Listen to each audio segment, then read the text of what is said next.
Oke, halo teman-teman. Jadi pada kesempatan ini saya akan menjelaskan seri Power Protection System. Jadi di part sebelumnya saya sudah menjelaskan bagaimana cara kerja CT, cara menggunakan CT, dan sekarang saya akan menjelaskan terkait relay. Dan relay yang saya jelaskan ini adalah relay yang paling familiar di industri dan banyak juga mahasiswa yang menggunakannya sebagai proyek skripsi mereka ya.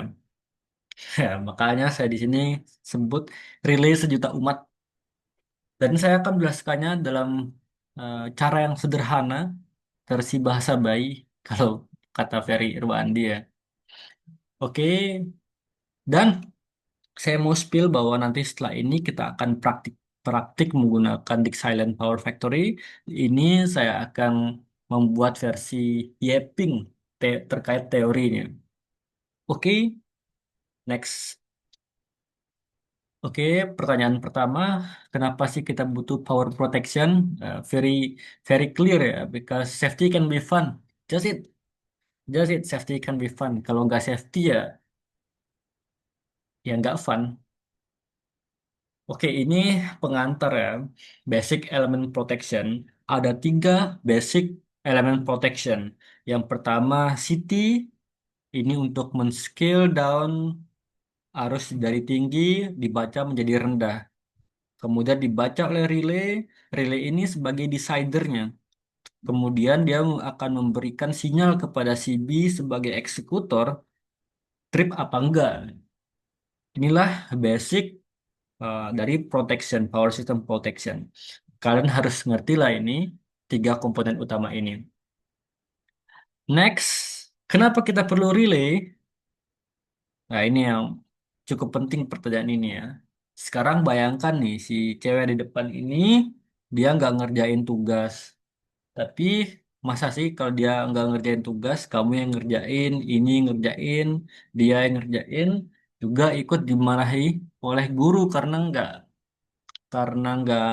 ngerja karena dia doang yang nggak ngerjain tugas. Nah, si relay itu akan mengisolasi si yang nggak ngerjain tugas ini agar dia doang yang kena marah. Seperti itu bahasa bayinya. Kalau, oh sebentar ya, 5 second.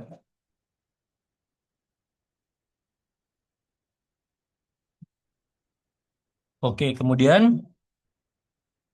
terkait kalau kita bicara relay dalam kondisi yang realnya, seperti ini. Misalnya kalau fault hanya di sini, relay harus selektif agar memastikan hanya di bagian sini saja yang akan di cut atau diisolasi oleh si breakernya. Kalau dalam kondisi coba bayangkan ya, kan tinggal di suatu perumahan, misalnya rumah si A doang nih yang gangguan. Kalian terima nggak kalau rumahmu juga ikut mati breakernya? Enggak dong. Oleh karena itu, kita memerlukan koordinasi relay. Nah, ini output yang akan kita coba kerjakan. Sekarang bayangkan nih kan seorang engineer lalu ada sebuah perusahaan yang minta tolong kalian. Bro, saya punya nih distribusi 11 kilovolt. Kemudian saya nanti mau pasang relay seperti gambar ini, R1 dan R2.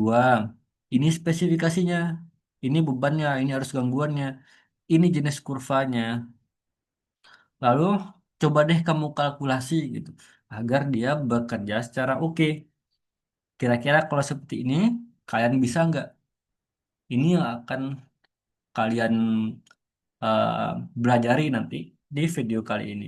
Insya Allah, saya garanti kalian bisa main. Oke, ini hal yang pertama kali akan saya bahas terkait relay, dan ini adalah core-nya, inti dari pembelajaran relay, yaitu time current karakteristik. Jadi seperti apa? Jadi gini, relay itu seperti penjaga listrik. Dia akan menjaga arus listrik agar nggak terlalu besar. Kenapa kalau besar? Karena kalau terlalu besar arusnya langsung meledak tuh mesin cucimu. Dan time current karakteristik itu seperti aturan si penjaga listrik ini, si relay ini. terkait seberapa cepat dia harus bertindak kalau arusnya berlebih. Contohnya, kalau arusnya itu sedikit lebih besar daripada normal, relay bilang, "Ah, kayaknya masih aman deh, aku tunggu dulu beberapa detik, baru aku matiin si listriknya." Dan tapi kalau arusnya terlalu besar, wah, aku harus matiin secepatnya. Jadi time karakteristik ini hubungan antara besar arus dan waktu kerja relay. Sampai sini kalian tidak perlu bingung terlebih dahulu, kalian ngerti dulu. Relay itu ibaratnya penjaga listrik, time karakteristik itu adalah hubungan antara besar arus dan waktu kerja relay. Dan saya akan menjelaskannya lebih detail agar kalian sampai paham di bagian sini. Ini adalah time current karakteristik. Kalau either kalian menggunakan ETAP or Dixon Power Factory, kalian akan selalu melihat bentuk grafik ini. Ini adalah time current karakteristik. Kalian lihat saja, tidak perlu terlalu memahaminya dengan detail karena di sini tidak saya kasih keterangan, saya akan jelaskannya di next slide.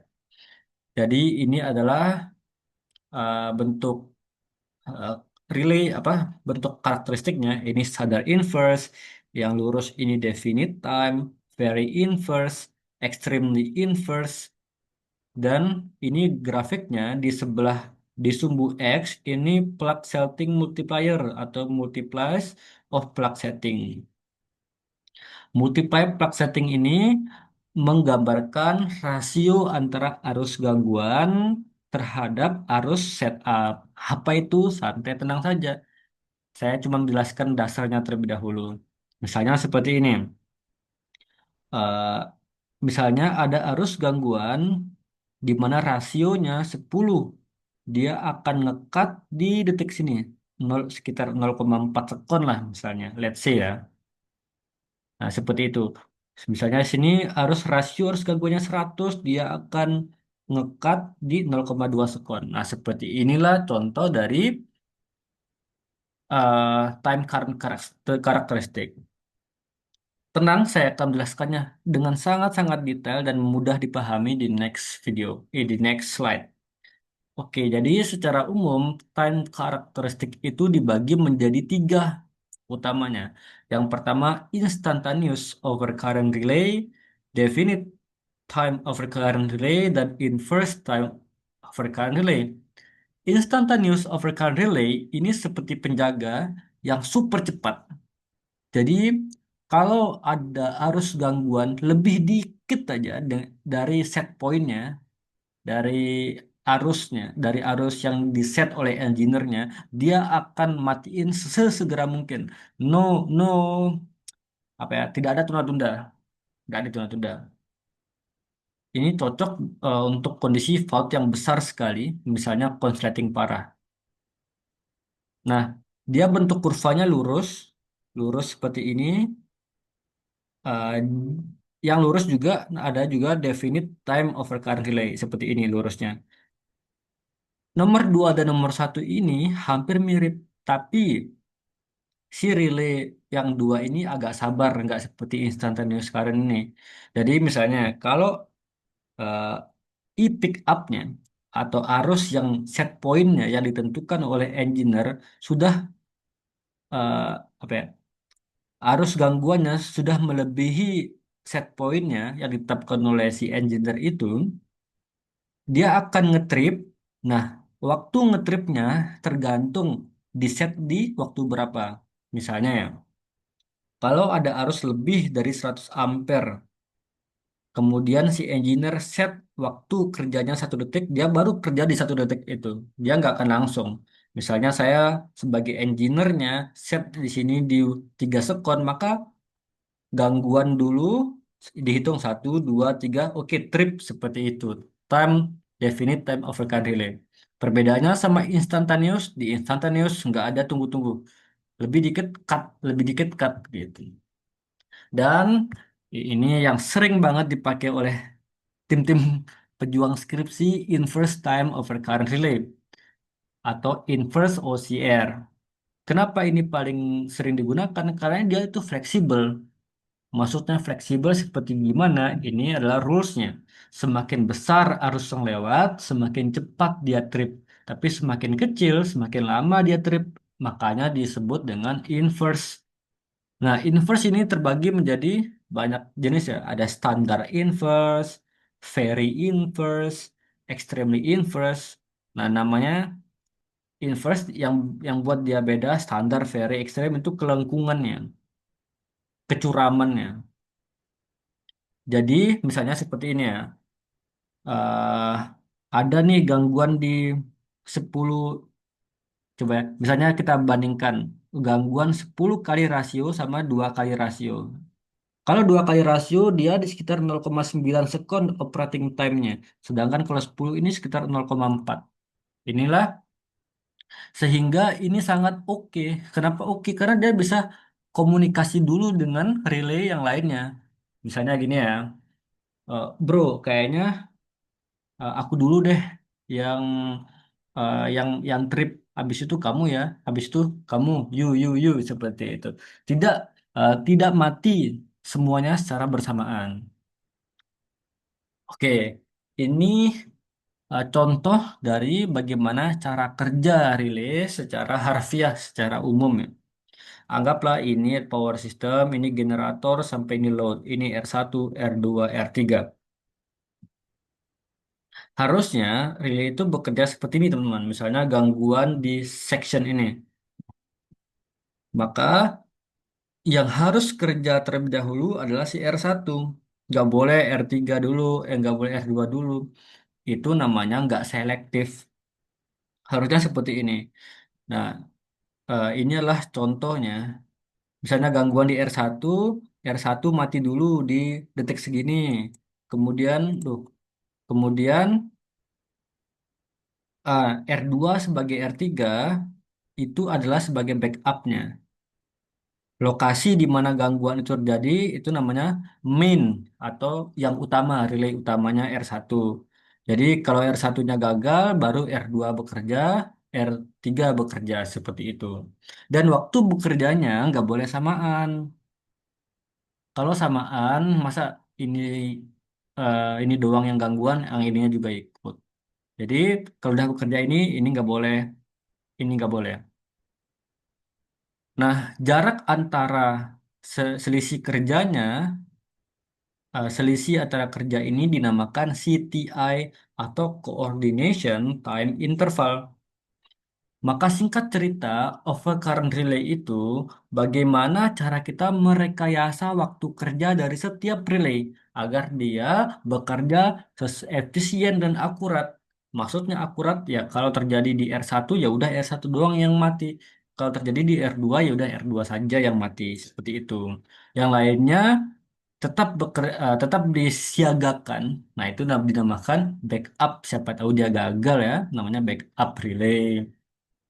Tenang saja, jangan terlalu pusing karena saya akan menjelaskan lebih dalam lagi di next slide. Ini istilah-istilah penting dalam relay ini sudah saya rangkum. Kalian ingat-ingat saja, dan saya akan menguatkan ingatan kalian dengan contoh soal dan praktik langsung menggunakan Dict Silent. Yang pertama, yang paling sering eh, yaitu pick up current atau e-pick up atau nama lainnya plug setting current atau e-set. Jadi di etap dipanggilnya e-pick up. Kalau di Dict Silent apa ya lupa di e-pick up juga kayaknya. Ada juga yang panggil dia e-set. Nah, ini adalah hal istilah yang sama. E-pick up itu adalah arus minimum yang bikin relay mulai ngeh kalau ada gangguan.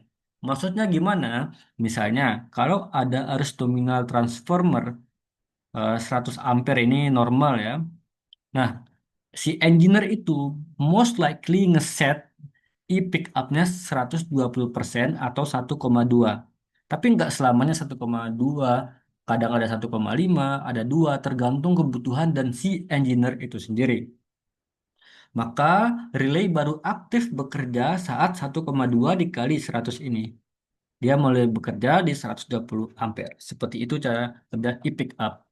Lalu ada plug setting multiplier. Ini yang saya baru jelaskan di sini. Nah, apa itu PSM? Rasio antara arus gangguan dengan si E pick up ini. Contohnya, misalnya ada arus gangguan 480 ampere, E pick up-nya 120, maka PSM-nya adalah 4. Artinya, arus gangguan 4 kali lebih besar dari ambang pick up-nya. Next ada time multiplier setting, TMS. Ini agak susah dimengerti, tapi santai saja saya akan menjelaskannya lebih detail. Time multiplier setting ini, dia juga dikenal atau disebut time dial namanya, time dial. Yaitu faktor pengali yang menggeser waktu kerja relay agar bisa koordinasi dengan relay lain. Dia bisa set lebih cepat atau lebih lambat. Contohnya, misalnya kalau ada waktu hasil kerja, jadi setelah dikalkulasi, itu kerjanya 1 sekon. Dan aku mau relaynya bekerja 0,5 sekon. Maka kita set TMS-nya 0,5 karena 0,5 kali 1 adalah 0,5 sekon. Dan TMS itu seperti speed control buat relay. I know ini a bit hard, a bit tough to understand time multiple setting or time dial. Saya akan membuat 2 contoh nanti di next slide-nya. Kemudian time karakteristik. Nah, ini yang baru saya sampaikan tadi, ada normal inverse, very inverse, extremely inverse, ada yang instantaneous sama definite time. Nah, ini not really important, tapi kalian baca saja. Ah, ini city ratio. City ratio apa? Perbandingan antara arus primer dan arus sekunder. Misalnya city 200/1, berarti kalau sistemnya ada 200 ampere di primer, maka di sekundernya cuma 1 ampere. Grading margin, ini yang penting teman-teman. Grading margin ini, yaitu selisih kerja antara dua relay agar tidak trip bersamaan. Most likely itu disetting 0,3 sampai 0,4 detik. Misal ya, kalau relay dekat beban kerjanya awalnya 0,4 sekon, maka relay di upstreamnya di atasnya itu 0,7 sekon, 0,4 tambah 0,3 gitu. Grading margin. I think ini saya contohkan lah nanti. Fault current, nah ini arus gangguan. Ini familiar lah. Kemudian time operation relay atau TOP. Jadi waktu sebenarnya relay trip. Relate trip time operation ini relate dengan ini dengan time multiple setting. Nanti akan saya jelaskan pelan-pelan. Kemudian ini coordination time interval, selisih waktu koordinasi antara dua relay agar sistem selektif. Ini mirip dari grading margin, tapi dia city plus breaker operation. Tenang, sekarang kita menjelaskan belajar terkait soalnya, contoh soalnya. Ini karena dulu pas aku belajar TMS atau time dial tuh agak susah ya. Sekarang saya jelaskan pelan-pelan. Relay itu seperti wasit pertandingan bola. Kalau ada pelanggaran, dia akan kasih kartu merah atau trip. TMS itu seberapa cepat wasit ngeluarin kartu merahnya. Kalau TMS kecil, wasit cepat banget langsung kartu merah. Kalau TMS besar, oh, wait bro, kayaknya nggak terlalu berat deh. Jadi makin besar TMS, makin lama waktu tripnya. Misal ya, eh, kita punya relay OCR dengan karakteristik eh, inverse time, inverse time IDMT, dan arus gangguan sistem 5 kali lebih lipat dari arus settingnya. Apa ini? Arus gangguan 5 kali lebih lipat, 5 kali lipat dari arus settingnya, berarti ini PSM. Nih, rasio antara arus dan pick up-nya. Ini PSM. Nah, sekarang kita akan hitung dulu time operation-nya. Ini time operation.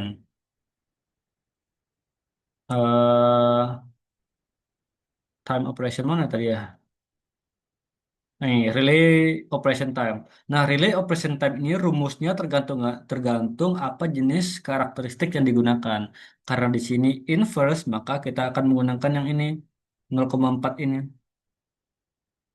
0,14 ini dipakai ini. Tergantung ya kalau nanti external inverse pakai ini. Oke, rumusnya T sama dengan TMS. Kali ini rumus udah mutlak lah. Ini udah standar dipakai di internasional. Singkat cerita, T-nya adalah 4 kali TMS. Berarti waktu kerja dasarnya tanpa pengali itu 4 sekon. Tergantung dikali TMS-nya berapa. Maksudnya gini, I know this is very tough to understand. Misal ya, ini grafik. Kita punya dua relay nih. Kita punya dua relay. Ini relay pertama, kurvanya seperti ini. Kemudian relay kedua, kurvanya sama seperti ini. Kalau dia seperti ini, kalau dia mepet seperti ini, gangguannya, gangguannya di sini. Nah, dia akan ngetrip dua-duanya. Nah, caranya gimana? Misalnya, seharusnya, let's see ya, kalau gangguannya dua kali arus nominal, kemudian ini terjadi di 2 sekon. Di 2 sekon. Bagaimana caranya agar si ini time operationnya, ini time operationnya 2 di 2 sekon ya. Caranya agar ini nggak nyala, agar nggak trip barengan, dikalikan aja dengan TMS tadi. Ini dikalikan dengan TMS ini. Nah, misalnya relay satu, ini relay 2, relay satunya aku kali 0,5.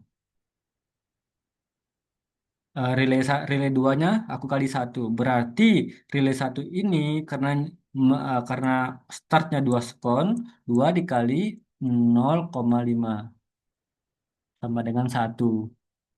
Kemudian karena TMS yang kedua itu satu, maka ini 2 sekon. Maka nanti kurvanya seperti ini. Nah, jadi dia nggak mati barengan. Nah, jadi dia ininya dulu yang mati. Easy kan? Seperti itulah fungsinya TMS. Paham? Kalau tidak paham, silakan eh, text me in kolom komentar. Oke, next kita akan mencoba soal selanjutnya. Di soal selanjutnya ini, the current rating of overcurrent relay adalah 5 sekon. Oke, ratingnya itu 5 sekon. 5, kok 5 sekon sih? 5 ampere di sisi sekundernya. Kemudian relay has plug setting, plug settingnya I pick up-nya atau I set-nya 1,5. TMS-nya 0,4. The city ratio adalah 400/5. Determine the operation time of the relay for a fault current. Ini fault current-nya arus gangguannya 6000 ampere at TMS sama dengan 1. Operating time at various PM are given by table below. Ini contoh, ini kalau kita buat grafiknya, ini sebenarnya kurva ya. Jadi kayak kurva yang tadi, kalau PCM-nya 2, operating time-nya 10, 4, 5, kalau 5, PSM-nya terjadi ngekat di 4 sekon. Sekarang pertanyaannya, bagaimana kalau misalnya time multiple setting-nya 0,4, di berapa sekon dia mati. Yang pertama kita hitung dulu city rasionya. City rasio 400/5. Berarti rasionya 80. Kemudian CT city-nya, settingnya 150 dikali arus arus setnya. Ini 5 ampere. 1,5 kali 5 sama dengan 7,5. Lalu PSM itu adalah sekali lagi rasio antara fault dengan setting. Nah, kita dapatkan 600 dibagi 80 dibagi. Kenapa dibagi 80? Karena kita akan membandingkan di bagian sisi sekundernya. 6.000 dibagi 80 dibagi 7,5. Kita dapat 10 di sini. Nah, sekarang berapa berapa TMS kalau sama dengan satu. Kalau TMS sama kalau TMS sama dengan satu, artinya kita nggak ngapa-ngapain, kita nggak kalikan dengan ini, maka dia ini saat 10 TMS-nya, sorry, saat PSM-nya sama dengan 10, maka dia operasi di 2,8. Kalau misalnya kita setting TMS-nya 0,4, berarti di detik keberapa dia bekerja? Ini 2,8 dikali 0,4. Paham nggak? Oke, mungkin teman-teman kenapa bingung ya, kenapa operating time di sini 2,8. Nah, ini kan PSM-nya 10. Kalau 10 operating time-nya di 2,8. Ini TMS sama dengan satu, artinya kita nggak ngapa-ngapain ya. Kita ngikut si ini. Kalau 0,4 ya udah dikalikan aja 2,8 kali 4, 0,4. Artinya dia akan operasi di 1,12 sekon. Kalau kita ilustrasikan seperti ini. Oke, misalnya seperti ini TMS sama dengan satu. TMS satu. Kemudian time multiplex settingnya 10 di sini. Nah, di sini operating time-nya 2,8.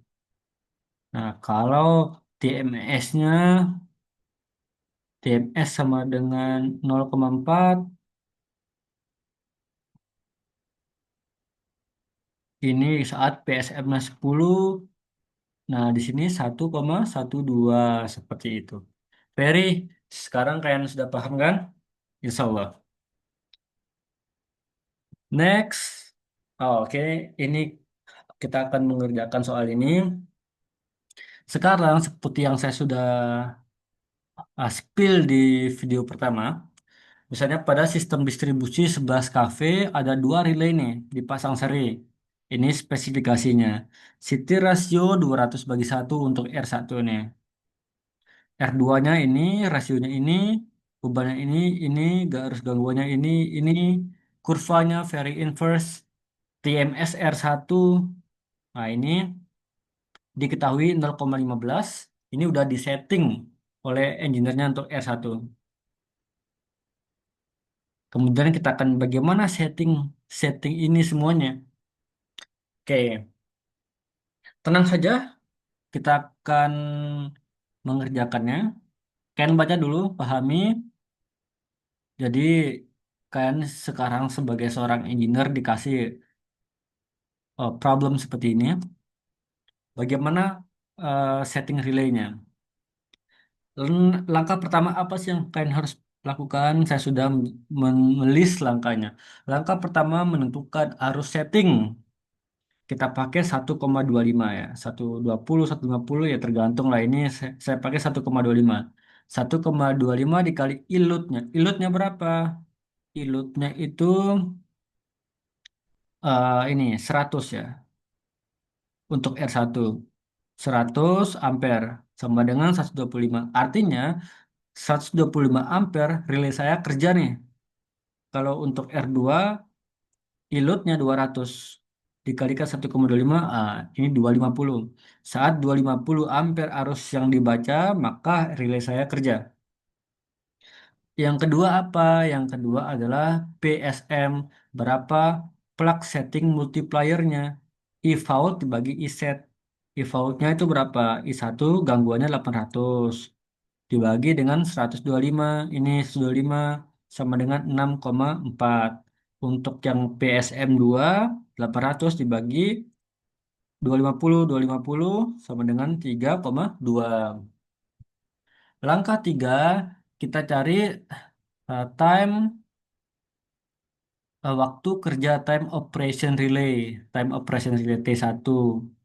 Kok rumusnya seperti ini? 13,5 dari mana? Ini pakai very inverse. Very inverse itu pakai ini.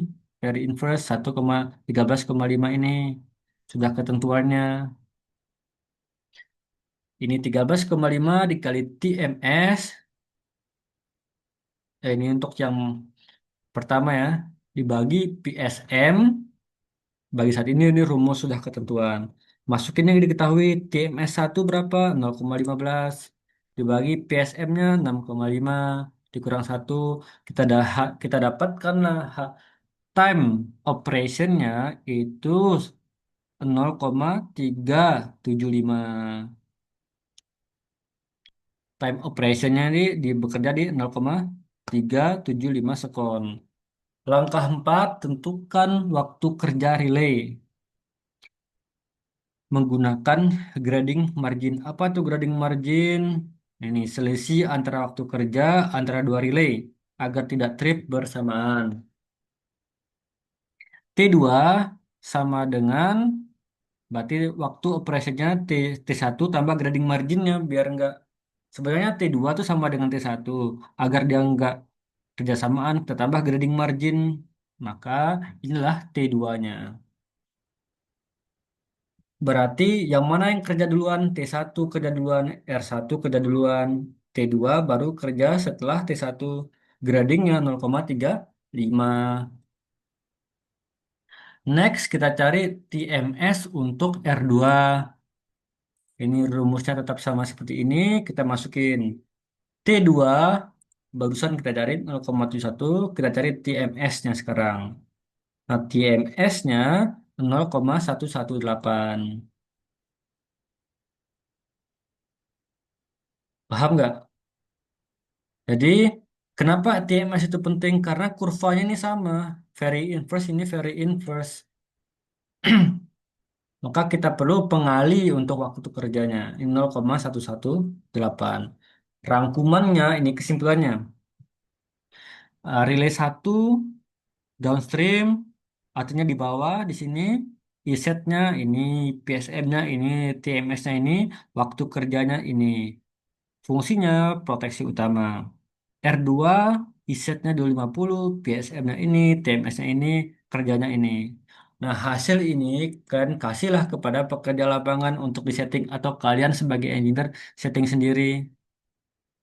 Oke, itu yang dapat saya sampaikan. Di next video saya akan membuat tutorial menggunakan Design Power Factory untuk kita implementasikan kalkulasi kita. Oke, itu saja. See you. Bye-bye.